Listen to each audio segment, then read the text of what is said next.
What up, y'all? I'm Steve with Elev8, and today we have a really awesome Elev8 with Marcel Braun.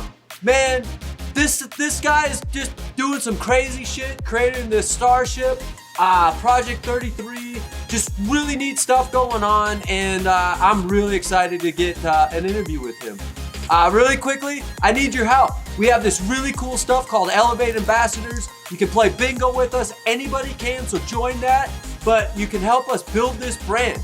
You can earn credits, all kinds of cool stuff. Go check it out at elev8ambassador.com or hit us up on IG. Also, check out Elev8 Veterans. It's a really cool 501c3 we have, and it's a really awesome way to help other people that have helped us. Anyways, let's roll on into this interview with Marcel Braun. Well, welcome to Elev8. We got Marcel Braun here, and thank you so much for joining us. How are you today? Thanks for having me on the show. I'm doing really good. Yeah, it's a pleasure and honor. I did tell you that, but you helped me start this 3 or 4 years ago with you were my first interview, I think, back then. So thanks for the return and doing it again with me, man. Heck yeah. All right. Let's see. Let's do it. Yeah. So first, man, how did you get into this thing of glass blowing? Like now, from my vantage point, you're this giant like thing in our industry. You didn't start out like that. How did you get into this? Well, starts off with timing, having access in the 90s is a thing. And then I got in touch with glassworking through just being part of the hippie community. And, I used to come down to Eugene on like shopping missions, and there was a glassblower group out in the sticks of Eugene. And I used to get glass pieces occasionally from this guy named Red. And I saw glass blowing for the first time there, and it just like fell in love. This first moment I saw it, I was like, oh man, this is like Legos you make and play with all day long. And it just, I just realized that was a thing, and that I could just play art for the rest of my life, which I basically did right then. Right. So you pretty much got into it then and didn't look back. Did you have a job where you made a transition, or did you just say, man, fuck it, I'm going balls deep into this new life? I would say the second. I pretty much I didn't have much overhead, and I had like $150 car payment, which I ended up passing on to somebody else, and just sort of having like $100 rent and scrounging for oxygen and color. And it's not too bad as far as just a cold start if your expenses are low. But I mean, if you were trying to support a family or something, there's no way. Right. So you pretty much have to be a young kid with not a whole lot going on in your life, and then say, fuck it, I can do it, I guess.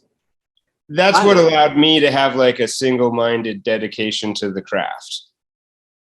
Right. Which is what it really takes to realize what you're talking about. You're asking how you become, something in the industry. And the real answer to that question is just like, truly serving the material for a long period of time.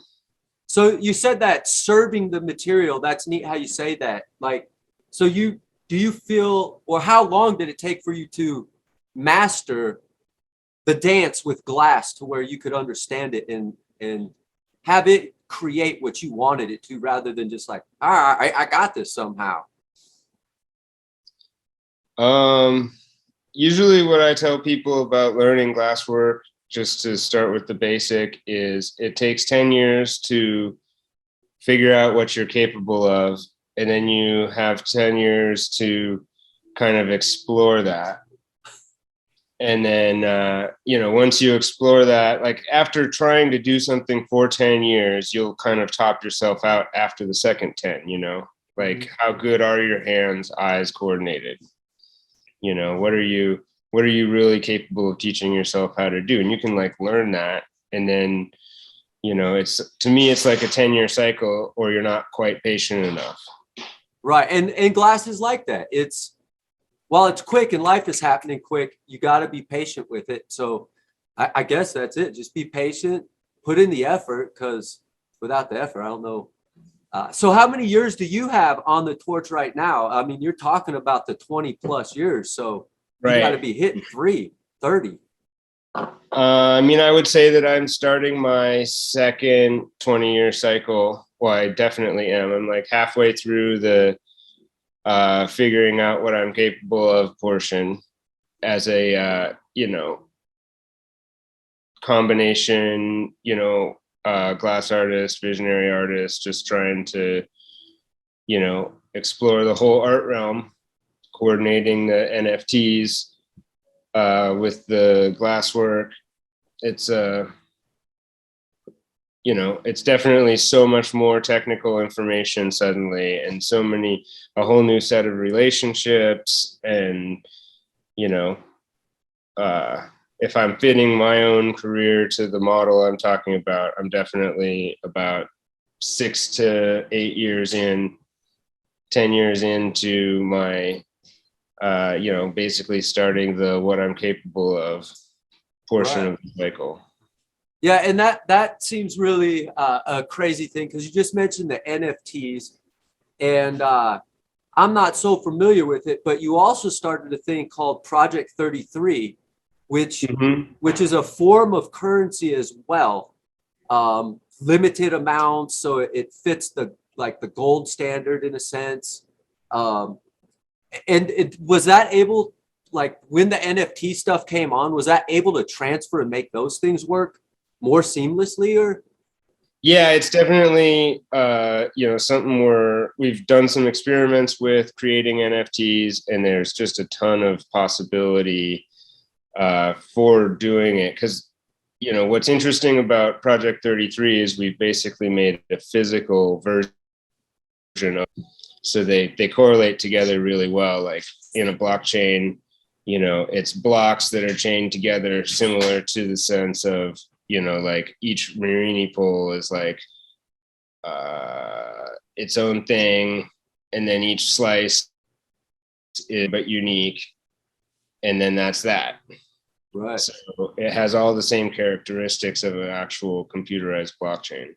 It's so crazy how like the digital world and the physical world and the artistic world, which is just imagination, are all like flowing together in your environment there. It's pretty neat and exciting, I think. So yeah.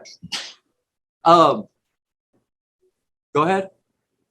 Oh, I was just going to say, I think it's really important for people to, you know, not ignore the digital world, as it's coming either way.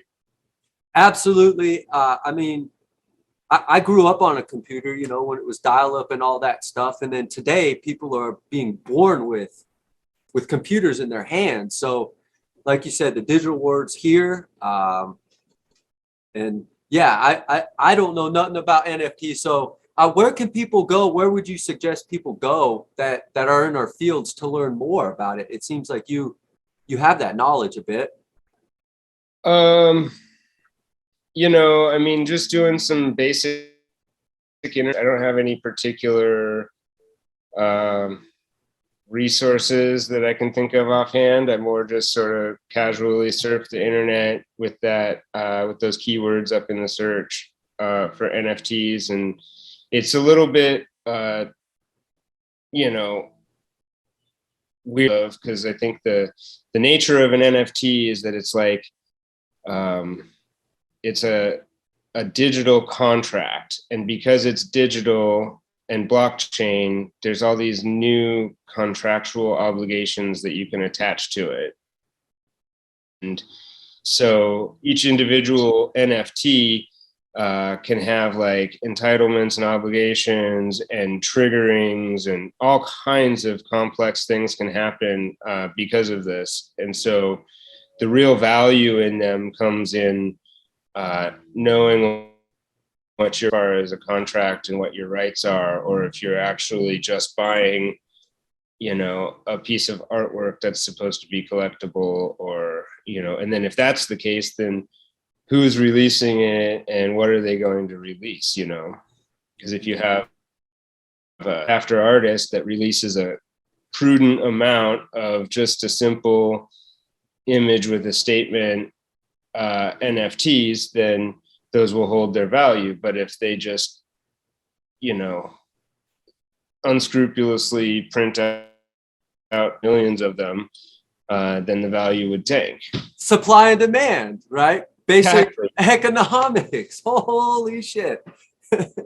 But with the NFTs, the thing is to remember that the utility starts to come into, you have like, they'll do different things, like they'll earn money in an ecosystem that they're designed to be part of, or they will be able to be bred with each other and create new NFTs that you can then sell.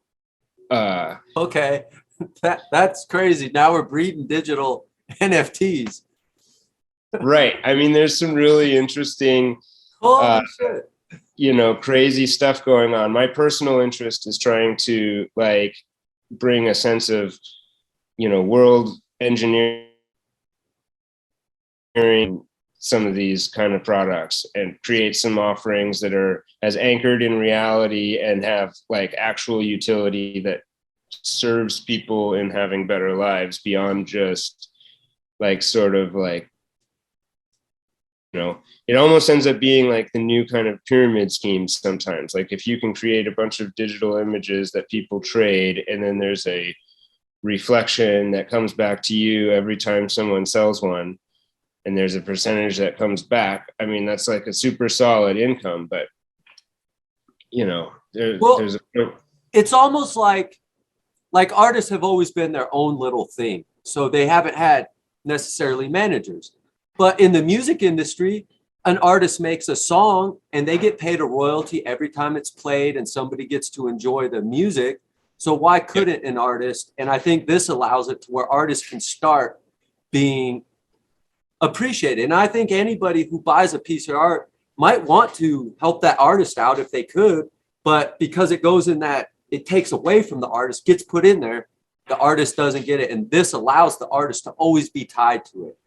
That's exactly where I'm talking about the real world value of an NFT. Like, so you're pointing out that a real world physical artist making a physical object is not getting a benefit as that object changes hands and is the sale. So if you attach an NFT that stipulates a payment to the creator of the NFT each time that NFT is transferred, and that NFT is the certificate of authenticity for that piece, and you attach those two things together, that allows that sort of royalty situation that you're talking about to happen, or that appreciation to come back to the maker each time. Yeah, that's really neat. And it allows the artist to kind of be taken care of, because you hear so much that starving artist, and they died, you know, doing this. Because art is freaking hard, and you know, artists, they go into a realm, I think, and they don't realize the realm they're going into and what it's going to take, and 10, 20 years, 30 years to develop this thing. So it's neat to have this thing where you can, when you get that solid you built, you can have a residual income, and that's really neat, really neat. Right, or you could have a, you know, a contribution to a cause, or you know, something like that if you wanted to, where it's you know, there's so many options with these NFTs. And then you can also like make it you know, give people access to events or privileges or whatever that can be stipulated on the contract. Well, that stuff's crazy. I'm sure we'll talk more about NFTs and everything. It's crazy stuff. It's really neat, and I'm excited for the whole thing, because it's a neat thing in this industry, you know. So have you taken any classes to get to where you're at? Have you? I know you train with a lot of people and work with a lot of people now. But back in my 20s, I took a lot of workshops from like established artists. I started off with, I was in Bellingham, and I started going out to Inspiration Farm with Brian Kirklet, and he brought in a bunch of instructors, including Italian maestro Ilio Corisa. That was my first like contact with like, you know, what I consider to be like the sauce. Right, a superstar, right? Yeah, I mean, Italian hot shop is like the way to blow glass, in my opinion. Everything I do is based on it. It was like super influential in how I approach torch work, and that was what made my torch work kind of something. And then it's carried over to now I have kind of like a Italian style mini micro factory, or at least that's how I see the Starship. Yeah, from outside, it's a crazy thing. Like, it's crazy what you've built. I don't know anybody doing what you're doing with this big stuff and all the furnaces. Even that millie that you worked on with Grimm, I think I don't know, is that the biggest millie? And I don't know if that can exist without all the equipment and everything that you've done. Like, everything you've created is the next step to some ladder you're going up, I imagine. Well, exactly. I mean, what it is it's the best I can represent of the Italian tradition applied to Boro, you know. And so, you know, I'm strongly influenced from, you know, all of the aspects of the, you know, American torch movement. There's scientific, the Germans, you know, but the Italian kind of glassworking tradition is just, you know, it's kind of timeless, in my opinion. Well, I think a lot of the original arts that we'll even see and stuff now, like the techniques, they're transferred over. So people like you probably fell in love with the soft glass, somehow figured out how to transfer it to Boro, and then the rest of us kind of just figured out how to figure that out from you all. So I don't know where the techniques come from. Right. I mean, that's where most of the stuff that I contributed to the field came from, is by adapting what I learned from the Italians as a young glassworker. How did you get into the millie making and everything, and what drew you into making millies as opposed to making just rigs or something like that?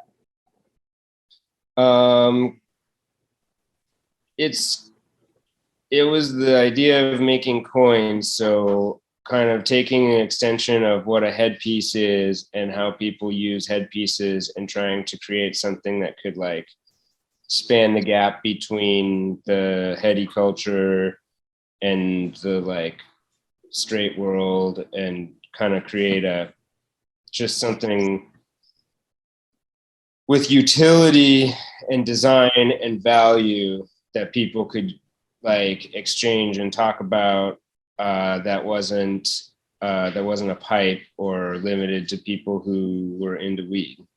So you had this idea of creating this currency, this art, this thing before you were really into millies then, and then that idea is what got you big time into the millie game, the creation that I need to make this project 33. Wow. Yeah. Yes. So there was definitely like a long-term desire to kind of engage my art into like a social movement of some kind, not like, you know, like just something to contribute, you know. And so working with money, because basically when I did enough research and became like kind of one of the things that happened when I was able to do well making pipes was I got more free time to contemplate and think and learn. And when you do that, sometimes you figure shit out. And one of the things that I basically figured out was that, you know, even as like a renowned artist, as a pipe maker, you know, and at that time we weren't as well paid as we are now, but it's still like when you have to make every object with your hands, there's a mega cap on what you can earn, and it's so much less than like a sports ball player, and then even that's so much less than like a, some kind of crazy CEO type. So just that with the time that I spent, I kind of like just, fell in love with the idea of helping out with the income gap between people and corporations or whatever. Right, And that's right. so that's what the focus on money became.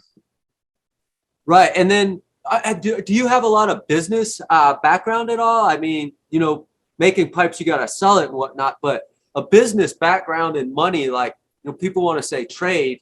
We can't always use trade. There has to be something in the middle that we can help trade more. But have you always had a business background? Because you really seem to understand like supply and demand, the wants of people, and relationships. I think it's more just what I've learned and observed from 20 years of working in pipes and trying to,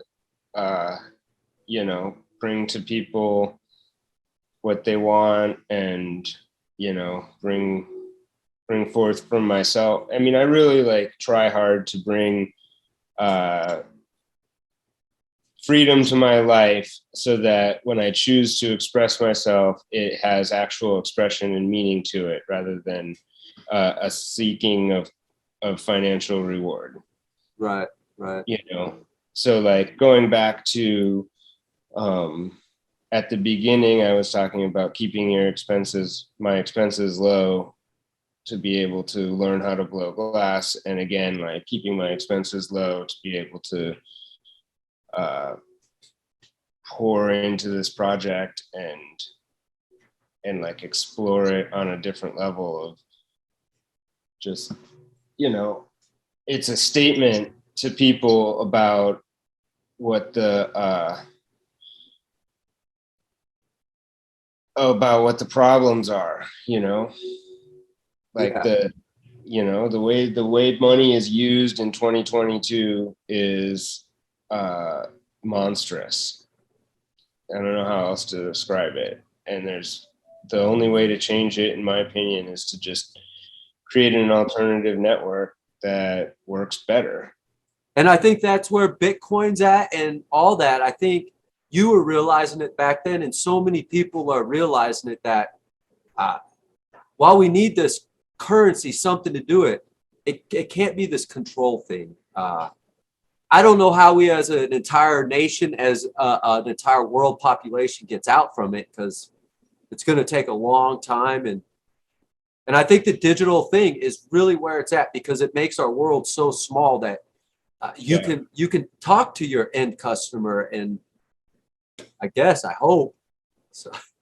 Yeah, I mean, and that's the thing with the cryptocurrency thing going on right now is there's for every crypto that actually represents some kind of freedom for people that use it, that's autonomous and not just like centrally controlled. There's like 10 that are the digitally controlled money that's just not an improvement on what we have and maybe a downgrade in some ways. But it's really where, what makes Bitcoin have like resiliency is the fact that it's a network, that it's a proof of work network where people just, the individual miners create the network, and there isn't a central, any kind of central control. And some of the other offerings have more and more of that central control like woven into them. Right. One thing I did hear or understand about Bitcoin is like 90% of all Bitcoin is owned by a very, very, very small group of people. So maybe they're the ones that come in and influence that stuff, raise the value up, then drop it down, then buy into it. Who knows? Shit's crazy though. Right. I mean, there's a whole lot of that. And then, that's kind of what I'm getting at. And Bitcoin, even though your numbers are as skewed as you're talking about, is one of the more balanced equations, because a lot of that, a lot of that is lost wallets and stuff from the early days when you could get really fast. But truthfully, yeah, there's mega whales out there that are for sure manipulating things. And every crypto launch is kind of like, a lot of them are just scams to get people's Bitcoin invested in them, and then they fold fairly soon. That's a big thing, because there's maybe thousands of new cryptocurrencies out there. And so how do you know which one's right? What's good? What's bad? I still always go back to something about physical, something about gold, something like your Project 33. Having a piece of art, and that's what the NFT is neat, is it just really ties all of that together. And because what is very valuable, something that a human makes, when that particular human dies, which is a short time on this earth, that nothing can ever be created by that human again. And gold or anything else can always be mined, created by whatnot. So that's what I've always found about art, is a really neat thing, or any crafted piece, whether it be a cabinet or anything. I don't know. So neat stuff. I totally agree with the human value thing. That the digital world should be like a reflection of the real world, not a like, I don't know. I think it should be used to help steward the real world in a positive way. Absolutely. And hopefully it will. There's more people that can see stuff, or maybe not. It's they can turn things on and off with a switch now. So today do you mostly make just millies now? Or are you making pipes, or what is your most favorite thing to produce now or create? I mean, I'm just working on the whole package for the project, the Starship. I really want to get I call it the mobile unit, but the Starship equipment where I can move it around and visit things and do events, create coins at properties and help people out. That just seems like the way to do it. And so that's my favorite project to work on, as far as the big picture. Yeah, exactly. There's so many balls rolling. Like the best thing that I like is completing one of the balls and then bringing a new game piece onto the field. Do you find maybe you have ADD, and then when you finish a ball, do you finish a ball and bring two balls into the game field though? So it's always this craziness going on. Yeah, I mean, it's been the same objective for over 10 years now. So, and with the long term,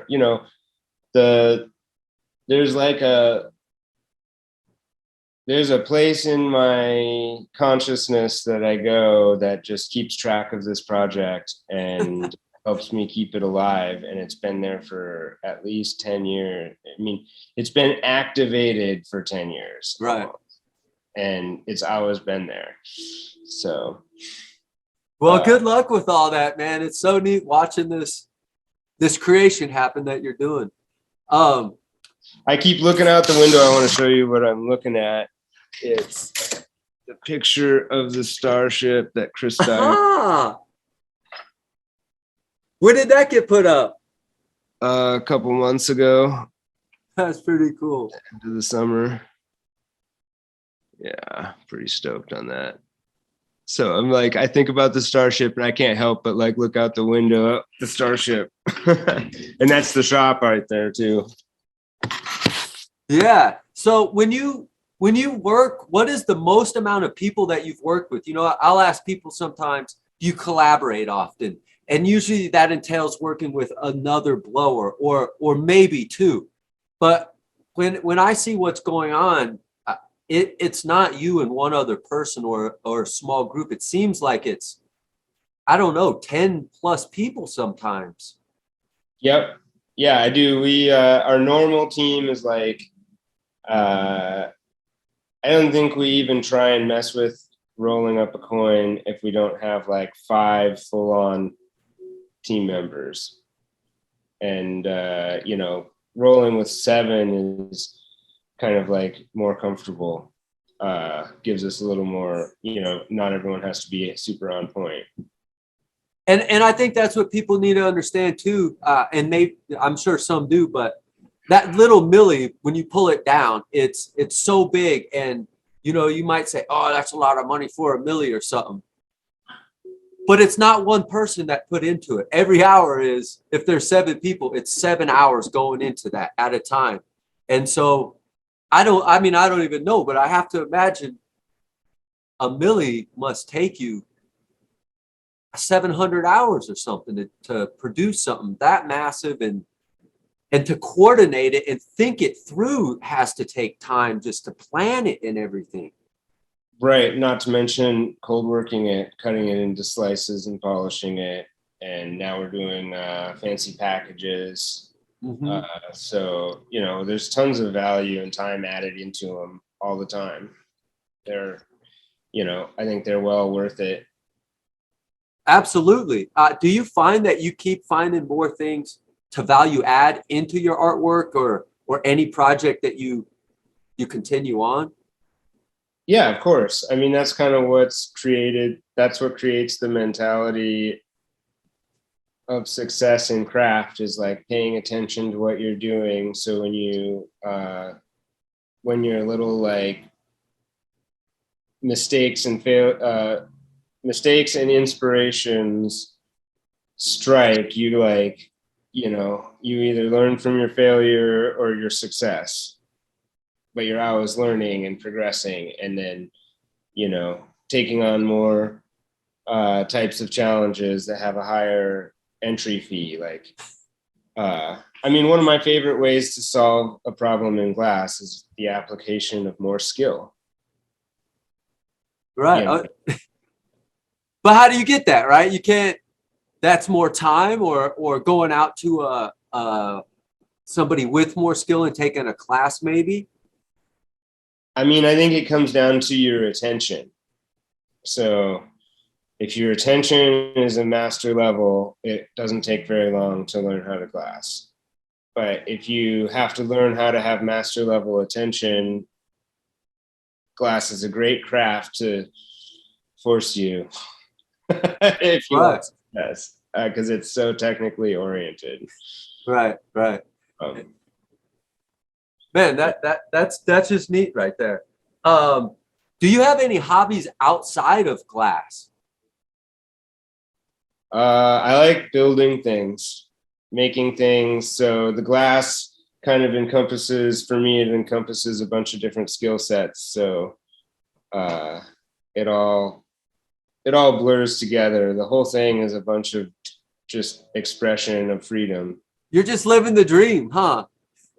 Yeah, absolutely. I mean, it's, yeah, as an artist, that's what you want as an artist, is the freedom to make what you want, when you want, why you want. And that's kind of where I'm at. I feel inspired to wake up and work every day. Congratulations, man. I know it wasn't easy. I know it wasn't. It just didn't get handed to you and shit. So, Heck no. do you consume cannabis? Yeah. I'm a daily cannabis user. I love it. Do you prefer the flower, the concentrates, edibles, the whole, or just the whole thing? Whatever is needed at any given time. All right. Sometimes it's flowers, sometimes it's rig, sometimes it's edibles. I'd say edibles are the least often in my world. Yeah. It's slow to take on and sometimes a little too much. What can we look forward to in the future from you? The future. The future is more NFT Project 33 connections. That's Okay. that's what I plan. Oh yeah.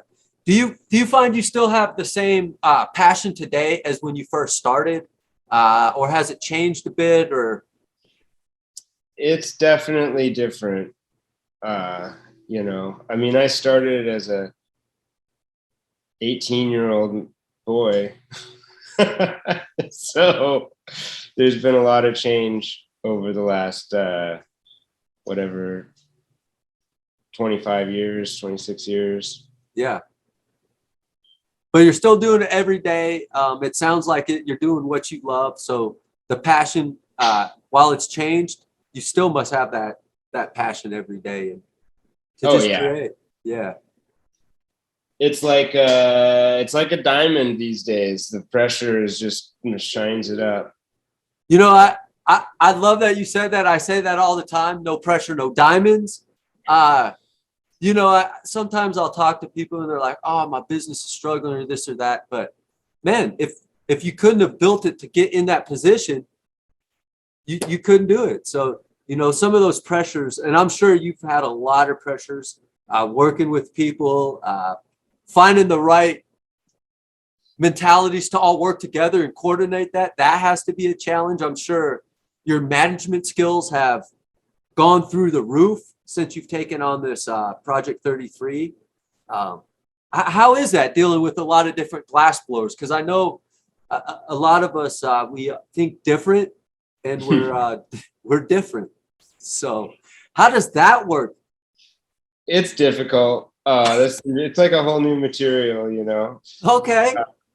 And it's like, I mean, on some level, every glass blower is like a new color, and they want to. If you want to come and create with them, it's like, you know, uh, every color has its advantages and its disadvantages, and you know, sometimes you can see what's up with it from a little quick test, and sometimes it's has its things buried deep inside of it, and sometimes just like butter. And sometimes it should be butter, but you fuck it up and you use the wrong flame or something. I love how you do that. You know, like because I find glass is that where glass has helped me just in my life and so many things, and you just like took a bunch of people and said you're just color and you're all different and you work different and that is really neat because if you've played with glass you get it. Um, And and remember, I was talking about serving the material. So that's like, you know, comparing people to color from coming from me is like, you know, it's holding them in high regard, not diminishing. absolutely. And that's how I took it is because without the color, the artist can't speak, can't do what they need. So all that works together and you do. Like we're all different people. And so you just got to figure out how that color works. And that's just it. Like I think the simplistic thing of this world is we're all one color. We're fucking red blood. We just think differently and we got to be annealed differently maybe and yeah, I like that. And the starship is kind of like a big torch. So, you know, not every color, not every glass worker wants to work with a big torch. Right. You know, and there's aspects to the project that are just, you know, that go beyond some of the normal considerations, and that's just how it is. And you know, we have an open door policy. You know, it's pretty accessible to people to like to get in here and see what it's about, and it's also pretty accessible to walk back out the door. You know, so I like that. So anybody almost if they got skill, obviously probably some skill already, and they have a lot of passion, your door's open for them. yeah, I mean, it's my family home, so there's like, you know, there has to be friendship and camaraderie is the main thing. Right. But, you know, after so long in the glass industry, like most of the glass workers, if they don't know me directly, you know, they know somebody I know really well. Right. Right. So it's pretty easy to like have a vibe with people, or for people to have a vibe with us, and so we do that. Hell yeah. And where's the best place that somebody can follow you and support you? Where your Instagram, you have a website. What's the best for that? Our Instagram is a Starship in Every Garage. Our website is a starshipineverygarage.com. My Instagram is Marcel Glass. And that's pretty much it. All right. Well, did I miss anything? Is there anything that you'd like to add to this for your fans? And I'm one of them. Thank you for taking this time, Marcel. It makes me feel great, man. It really does. I just want to give a huge shout out, thank you to Jessica Boggs for helping me set this meeting up and being my lovely lady, and just being, one of the most hardcore believers and hardest workers in the project. So that's really awesome. It is nice to have those solid foundations around you, and because life's not always up, and when sometimes you're going down, it's nice to have that stuff. So yeah, exactly. She really does a great job of making a solid homestead to create from, and we do our best to move towards fully sustainable food production for our family and our guests. And oh wow. Yeah, on the other side of the shop out there are, there's a greenhouse, I think you can see in the frame there. And then on the right-hand side, there's some row crops and stuff out by the road. But nice. Last year I canned all the tomatoes, so we haven't bought tomatoes in almost 2 years now. Oh wow. So that's that's one of our big full sustainability, but we've got squash through the year for the most part. Like a lot of squash you can just throw in your basement and it'll be good for 6 months. Yeah, that's really neat about the squash is the acorns. That's what I'm familiar with. And yeah, acorns and then butternuts seem to keep the longest for us. That's till you get zucchini. Do you guys do your own meat as well, like maybe chickens or rabbits or anything, or are you more vegetarians? Or we're more vegetarians. We're not doing any meat currently, but it might be more of a thing, especially if we try and do anything with dairy. But we have chickens for eggs. Yeah. Well, right on, Marcel. This was a freaking pleasure. Thank you so much again for taking this time. I know you're really, really busy. Thanks a lot, man. Yeah, thank you. Have a wonderful day. Thanks for having me on the show. I really appreciate it. My pleasure. Peace out. Man, that was way cool. Went in and learned a lot about the NFT stuff. I really am digging this stuff. I see the artistic side. I see all of our stuff. We were made for this NFT thing. We were here before it was happening, doing it. These are all numbered, all that stuff. So, man, to dial into that stuff, really cool. And if you want to join us, help us build this even more, check out elevateambassador.com. And another cool thing you can help with is Elevate Veterans. Again, anytime if you're in Colorado, come check us out. Anyways, Elevate at 8 with all these cool people and elevate mind, body, spirit.